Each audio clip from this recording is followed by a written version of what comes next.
என் பையனுக்காக புதுசா இன்னைக்கு ஒன்று ட்ரை பண்ணியிருக்கேன். அவர் சாப்பிட்டு சொல்லுவாங்க. எப்படி இருக்கு சொல்லுப்பா? செம்மையா இருக்கா? எப்படி இருக்குன்னு சொல்லு. சூப்பரா இருக்கா? இது என்ன ஒரு விஷயம்னா, எனக்கு நம்மளை பத்தி நம்ம அப்பா அம்மாக்கு தான் தெரியும் நம்ம டேலண்டா இருக்கோம்னு, அப்புறம் நம்ம டீச்சர்ஸ்க்கு தான் தெரியும் அப்படின்னு நினைச்சேன். இல்ல நம்ம பெத்த பிள்ளைங்களுக்கு கூட நம்மளை பத்தி தெரியும். இப்பதான் எனக்கு தெரியுது.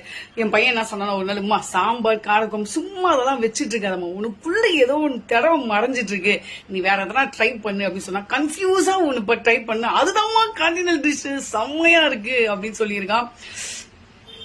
என் பையன் அப்ரிஷியேட் பண்ணிட்டே இருப்பான். நானும் அவனுக்கு டிஃப்ரெண்டா செஞ்சு கொடுத்துட்டே இருப்பேன். இல்ல மகனே, என் தோழன் என் தோழர் எல்லாமே அவர் தான். சிரிக்கிறான். என் பையன் சொல்றான்மா, வர வர நீ ரொம்ப இம்ப்ரூவ் ஆயிட்டோமா அப்படின்னு இருக்கான். தேங்க்யூ மகனே. இது போதாதான் நம்மளுக்கு? இந்த